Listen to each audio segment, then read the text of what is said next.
Dean Martin was halfway through pushing open the heavy glass door at Chasen's when he heard it. Not a voice. Not a laugh. A chair scraping the floor in the back corner, sharp, tense, like somebody stood up too fast. Dean paused, one hand still on the brass handle, letting the warm restaurant air roll over him. Roasted garlic, cigar smoke clinging to wool coats, the low hum of Beverly Hills money pretending to be casual. Then he saw his son. Dino sat at a corner table where the shadows were thicker, shoulders pitched forward, forearms on the white tablecloth like he was bracing against something. His jaw was tight. His eyes weren't smiling. And across from him was a man Dean didn't recognize close enough that their heads dipped together, talking like time was running out. Dino's fingers tapped once against the water glass. Once, then stopped. Dean Martin didn't wave, didn't walk over, didn't even let his face change. He simply turned around and stepped back into the night, quietly, carefully, because whatever was happening at that table, it felt like a door you only opened once. And if he opened it wrong, it would either save his son or haunt him for the rest of his life. To understand what happened that night, you need to understand Dean Martin's greatest trick. It wasn't the tuxedo. It wasn't the lazy grin. It wasn't the glass in his hand that made everyone swear he was always half drunk, always floating, always unbothered. Dean's greatest trick was control. He controlled the room. He controlled the pace. He controlled the version of himself the world was allowed to touch. And when life tried to grab him by the throat, bad headlines, broken friendships, messy divorces, Dean didn't wrestle with it in public. He stepped back. He went quiet. He vanished behind that wall of cool. By 1985, that wall had become a fortress. He was older now, 68. A body that didn't bounce the way it used to. Lungs that complained after a flight of stairs. A voice still golden, but rougher at the edges. He still had the name, the legend, the instant recognition.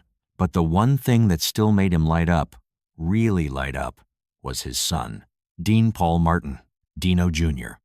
Handsome in a way that felt unfair, athletic, charming, the kind of man who walked into a room and made people straighten their posture without knowing why. And more than that, Dino was a pilot, not a hobby pilot with a weekend toy. A real one, California Air National Guard, Phantom jets, the kind of machines that didn't forgive mistakes. Dean didn't brag about much anymore, but he bragged about Dino. He'd say it like a punchline that wasn't a joke. "That's my boy. He flies jets. I just sing songs." And when he said it, you could hear something rare in his voice. Pride without armor. Love without performance. So when Dean walked into Chasen's that night and saw Dino's face tight, intense, almost hunted, it hit him like a slap. Because Dean knew his son's faces, he knew Dino's "I'm charming the room" face. He knew Dino's "I'm humoring a producer" face. He knew Dino's "I'm letting Dad think everything's fine" face. But the face Dino wore at that corner table, Dean had never seen it before. And that's why he left. Not because he didn't care. Because he cared too much. Because some fathers walk toward danger. And some fathers, especially the ones who've spent their whole lives surviving, step away from it first, to study it, to understand it, to pick the safest angle. Dean told himself he'd come back in. He told himself he'd circle the room, say hello to a few people, make it look natural. He told himself he'd approach Dino when the moment softened. But outside, the night air was cold and clean, and the streetlights threw pale gold on the sidewalk. Dean stood there for a second, listening to the muffled laughter behind the glass. Then he made his choice. He walked to his car. He slid into the back seat, and he said one sentence to the driver. Voice calm, almost bored. "Take me home." For the next week, people who knew Dean Martin noticed something small. Not dramatic, not obvious, just off. He still showed up when he had to, still smiled, still signed the occasional autograph, still made the right noises at the right times. But the timing was different. The pauses were longer. The gaze drifted, like a man listening for something he couldn't quite hear. His road manager, an old pro who'd seen Dean in every mood, asked him one night after a show, "You all right, Day?" Dean adjusted his cufflink with careful precision. "Why wouldn't I be? Just asking." Dean's smile arrived late, like it had to travel. "I'm fine. I'm just tired." And that was the end of it. No story, no mention of Chasen's, no mention of Dino. Dean Martin wasn't the kind of man who processed fear out loud. He swallowed it. He made it disappear. But fear doesn't vanish. It settles. It changes the way you breathe. It changes the way you look at doors. And it changes the way you remember a single moment when you saw your son and didn't walk over. 2 nights after Chasen's, Dino called. Dean was in his den, the lights low, the TV flickering with an old western he wasn't really watching. The phone rang, and he stared at it like it had insulted him. Then he picked up. "Hello." "Hey, Pop." And there it was, Dino's voice. Warm. Easy. Like everything was normal. Dean waited for his body to relax. It didn't. "How you doing, Captain?" Dean said, forcing a lightness into it. "I'm good, busy." "You always sound busy." Dino chuckled. "Yeah, that's kind of the point." Dean could hear background noise, voices, maybe an office, maybe a hangar. Dino's life always had air moving through it, even over the phone. Dean rolled the receiver cord between his fingers. "You eating enough?" "Here we go," Dino said, smiling in his voice. "Yes, I'm eating." "You sleeping?" "Also yes." Dean nodded slowly, even though Dino couldn't see it. Then he tried to do it. He tried to steer the conversation toward the corner table, toward the man, toward that look on Dino's face. But the words wouldn't line up. So Dean did what Dean always did when he couldn't say the real thing. He reached for something safer. "When are we having dinner?" he asked. A pause. "Soon?" Dino said. "Yeah, soon." Dean's eyes narrowed slightly. "Soon like next week?" Another pause. Barely a beat, but Dean felt it anyway. "Let me check my schedule," Dino said. "You don't ever check your schedule," Dean replied, trying to keep it playful. "You tell me when. I show up." Dino exhaled. Soft, controlled. "Pop, I'll call you. Okay?" Dean stared at the dark TV screen where a cowboy was riding into a painted sunset. "Okay," he said. "Love you," Dino added quickly, like he wanted to place it down before the conversation ended. Dean's throat tightened. He cleared it. "Love you too, kid." When the line went dead, Dean didn't move for a long time. He just sat there, receiver in his hand, listening to the empty hum. And in his mind, he saw that corner table again, Dino leaning forward, the stranger leaning in, the intensity, the urgency. Like 2 men building a plan they didn't want anyone else to hear. By autumn of 1985, Dean had done something he almost never did. He asked questions. Not loudly, not directly, but he asked. Quiet calls to people who knew people. A casual mention at a golf club. A sideways comment over dinner with an old friend. He never said, "I saw my son with someone." He never said, "Who was he with?" He made it sound like nothing. Like a passing curiosity. "Hey," he'd say, stirring his coffee like it mattered. "Who's Dino been flying with lately?" Or, "You hear anything about the guard changing schedules?" Or, "What's the deal with those phantoms these days? Still safe?" Most people gave him the same answers. Same as always. "Dino's great. Those jets are tough." And Dean would nod, satisfied on the surface, and go quiet again. But a few people hesitated. Just a fraction, a look away, a lowered voice. "Day," someone would say carefully. "You worried about something?" Dean would smile, that sleepy smile. "No," he'd say, "I'm just being a father." And then he'd change the subject, because the truth was, Dean didn't know what he was worried about. He just knew the feeling that hit him at Chasen's hadn't left. A father's instinct. That animal. Ancient thing. The thing that doesn't need proof. The strange part was, Dino didn't pull away, not fully. He still called, still checked in, still joked, but there was a new shape to their conversations. They stayed on the surface. They skimmed. They didn't sink. Dean noticed the way Dino would answer a question, but not quite. "How's work?" Dean would ask. "Fine." "What are you flying?" "Same." "Who you flying with?" A beat. "The guys. The guys. Always the guys." Like Dino was protecting a door with his words. And Dean let him. Because Dean Martin's whole life was built on a simple survival rule. If someone you love isn't ready to speak, you don't pry with a crowbar. You wait. You keep the chair warm. You make it safe. So Dean waited. And in the waiting, the story inside his head grew teeth. Maybe Dino was in trouble. Maybe he owed someone something. Maybe he'd gotten tangled in something bigger than flying. Maybe that corner table was a warning. Maybe that corner table was a goodbye. Dean never said any of that out loud, but he started doing little things. Small changes. He stopped staying out late. He left parties early. He stopped laughing as hard. He watched the phone like it could turn into a weapon. And when the holidays came, December 1985, he sent Dino a gift that wasn't flashy. Not a watch, not a car, not a suit. A small framed photo. The two of them on a golf course, mid-laugh, caught in a moment that looked like the world couldn't touch them. Dino called when he got it. "Pop," he said, voice soft. That's a good one." Dean swallowed. "Yeah," he said. "I like that one." Another pause. Then Dino said something that Dean didn't understand until later. "I'll see you soon," Dino promised. Not, "I'll call you." Not, "maybe." Soon. Like a decision had been made, Dean closed his eyes. Relief washing through him. "Yeah," he said. "Soon." They hung up. Dean sat there holding the receiver, feeling something loosen in his chest.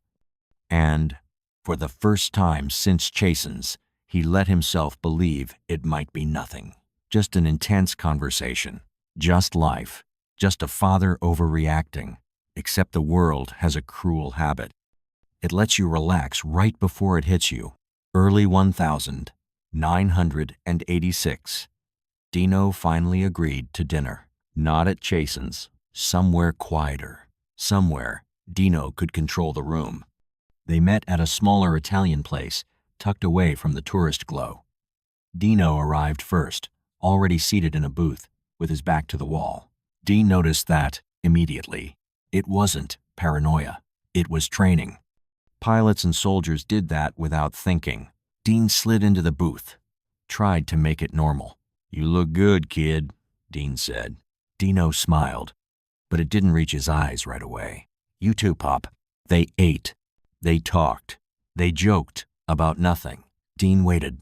He watched the way Dino held his fork steady, controlled. Watched the way Dino scanned the room once, casually. Watched the way Dino's laugh came a half-second late, like he was approving it. Finally, Dean took the risk. "Hey," he said softly, "I saw you at Chasen's last year." Dino froze. Not dramatically, just enough. A stillness that landed between them like a glass, set down too hard. Dino lowered his eyes to his plate. "Yeah?" he said carefully. Dean kept his voice calm, like he was asking about a movie. "You were with someone." Dino's jaw worked once. Then he took a sip of water, buying time. Dean let the silence stretch. Dino finally looked up, and his gaze was gentle, but firm. "Pop," he said. "It was work." Dean nodded slowly. "Work doesn't usually look like that," Dean said. Dino's smile flickered sad, almost apologetic.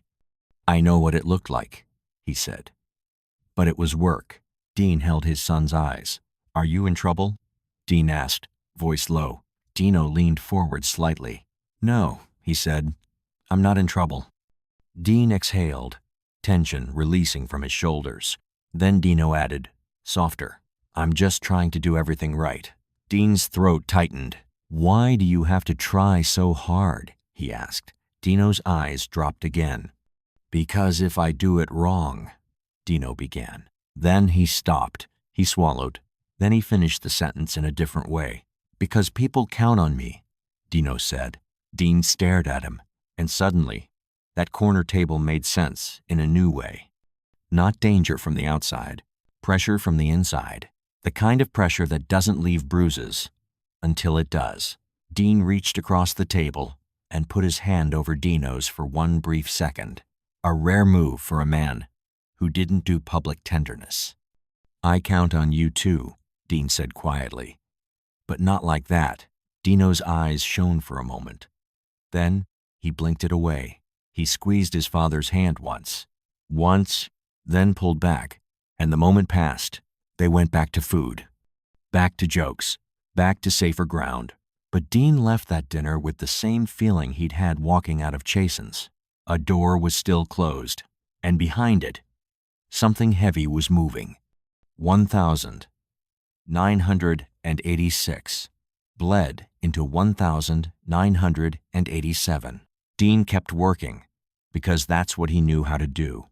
Shows here and there, a stage, a microphone, a controlled universe where the worst thing that could happen was a bad joke. But the phone kept its power. Every ring made his stomach tighten. Every late call made him sit up straighter. Every mention of weather on the news made him think of Dino in the sky. People around Dean started tiptoeing.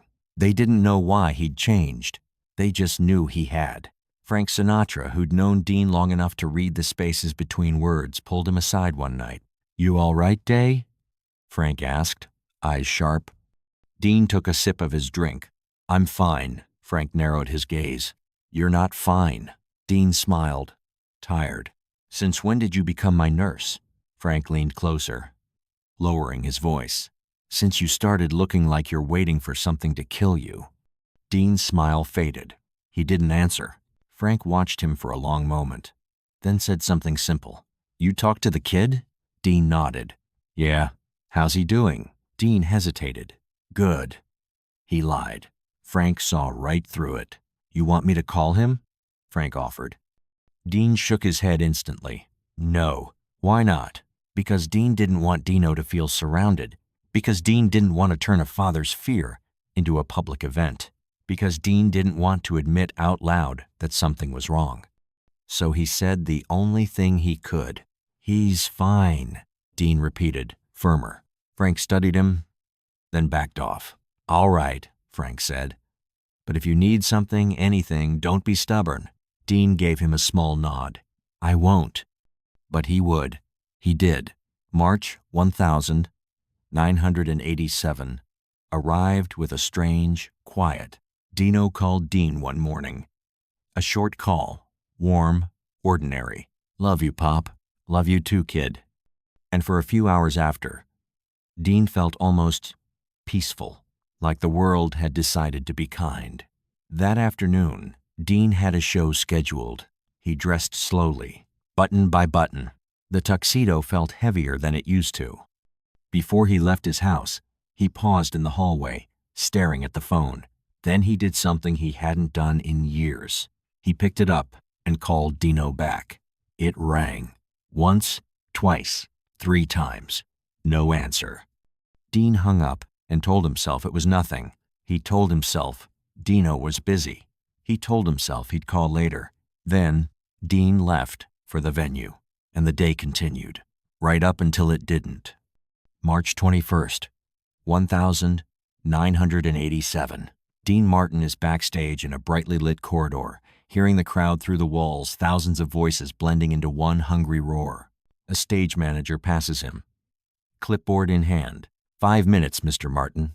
Dean nods, adjusting his cufflink like it matters. The band warms up. The lights shift. The show begins. Dean walks out, and the room becomes his again. Applause hits him like heat. He smiles. He sings.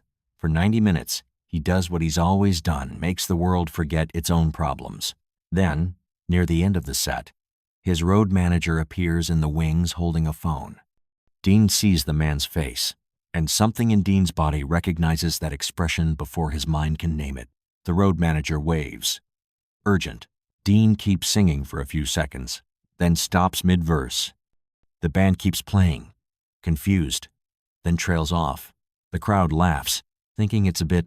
Dean steps toward the wings. His feet feel far away. Backstage, the phone is pressed into his hand. He brings it to his ear. A voice on the other end is official, controlled, too practiced. "Mr. Martin, I'm calling about your son." Dean's fingers go numb. "What happened?" Dean whispers. A pause. Then the words. "Captain Dean Paul Martin's aircraft crashed during a training exercise today. There were no survivors." Dean doesn't scream. He doesn't curse. He doesn't fall yet. He simply stands there, staring at the wall like he's waiting for it to change shape. Then his mouth opens, and 4 words come out like a verdict. "My son is dead." The corridor tilts. Hands reach for him. Someone asks about the show. Someone says, "Cancel." Someone says, "Refunds." Dean doesn't hear any of it, because in his mind, the sound that fills the world isn't the crowd. It's a chair scraping the floor at Chasen's. It's a water glass being tapped once. It's the look on Dino's face. The look Dean saw and walked away from. The next days move like a fever dream. Flights booked, phones ringing, reporters gathering like birds, condolences that sound like noise. Dean travels, but he's not really inside his body. He's inside memory, inside the corner table, inside every moment he didn't ask the right question. Inside every moment, he let Dino steer the conversation away. The crash details come in pieces. A training mission, bad weather, mountains and cloud layers, a jet moving too fast to correct a mistake, a sudden end. When they tell him Dino died instantly, people expect that to comfort him. It doesn't. Instantly doesn't erase loss. Instantly doesn't undo the fact that Dean Martin's future just disappeared. On the day of the memorial service, Dean sits in a front row seat, wearing dark glasses. Not for style, for survival. He holds a folded flag like it weighs 1,000 pounds. He hears speeches. He hears praise. He hears words like brave and hero and service. And every time someone says Dino's name, it feels like a hand twisting a knife. Then, after the formal service, someone, an officer, respectful, approaches Dean. "Mr. Martin," the man says softly, "there's something you should have." He hands Dean a folder. Inside is a photograph. 2 men in flight gear. One is Dino, young, smiling, a little cocky, alive. And beside him, standing close, shoulder nearly touching, is the companion from Chasen's. Dean's breath catches, because now he knows the face. He knows the posture. He knows the intensity. The officer's voice is gentle. "That's Captain Ramon Ortiz," he says. "Your son's weapon systems officer." He was with him. With him, Dean stares at the photo. The world narrows down to the shape of a memory locking into place. Dino at a corner table. Ortiz leaning in. 2 men talking like the sky was waiting. Dean's hands start to shake. He looks up at the officer. "What were they talking about?" Dean asks, voice barely holding together. The officer hesitates. "I can't say for certain," he admits. "But there were concerns. Weather, scheduling, training pressure. They were professionals. They took it seriously." Dean swallows. He hears his son's words from that dinner. "I'm just trying to do everything right."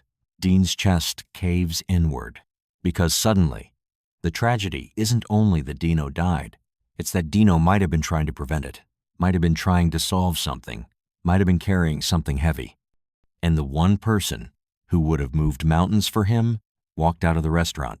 Dean turns away, clutching the photo. Someone calls his name. He doesn't respond. He walks down the corridor slowly, like an old man. Like a man whose armor finally cracked. And in a quiet corner, away from cameras, away from speeches, away from polite grief, Dean Martin presses the photograph to his chest, and he makes a sound that no one ever heard him make on stage. Not a sob, not a scream, something smaller, something worse, a broken exhale, like a man realizing he'll never get back the one conversation he needed most. After that, Dean Martin didn't talk about Chasen's. Not once. He didn't tell Frank. Didn't tell Sammy. Didn't tell friends. He carried it like a private sentence. People close to him noticed that he became more withdrawn, more distant, more quiet. They assumed it was the grief, and it was. But it was also the guilt, because grief says, I lost you. Guilt says, I might have had one chance to understand you, and I didn't take it. He stopped performing regularly. When he did step on stage, he looked like a man watching himself from far away. He went through the motions, but the spark wasn't there. The wall of cool was still standing, but now it looked like a prison. Sometimes he'd sit at a restaurant alone, dressed like he was still going out with the Rat Pack, and he'd ask the server to set a place across from him, an empty chair, a quiet ritual. Some people thought it was for friends. Some thought it was for show. The ones who really knew understood. It was for Dino, for the son who should have been there, for the son whose face at a corner table never left his mind. Dean would stare at that empty place setting for a long time, eyes distant, and if someone tried to pull him back to the present with small talk, he'd smile politely, then drift away, again. Years later, someone asked him gently if he ever had a moment he couldn't forget. Dean's expression didn't change, but his eyes did. Just for a flicker. I had a lot of moments, he said quietly. Then he added, almost to himself, some you don't talk about, and he didn't. Not because he was hiding scandal, not because he was protecting anyone, but because the truth was simple and unbearable. Sometimes the most important moment in your life isn't the one you lived, it's the one you walked away from. Dean Martin died on December 25th, 1995. The world said it was age, health, smoking, lungs that finally gave up, and maybe that was part of it. But people who loved him knew something else had been eating him for years. Not fame, not money, not regret over a career. A father's quiet replay of a single decision. The restaurant door, the corner table, the stranger's face. Dino's hands tapping once against the glass. Once, then stopping. Dean Martin built an empire on making pain look elegant, on turning life into a song, a joke, a wink. But there are some things you can't charm your way out of. Some things don't care if you're the king of cool, because grief doesn't ask who you are. It only asks what you loved. And in the end, Dean Martin wasn't haunted by the night he lost his son. He was haunted by the night he saw him and didn't walk over.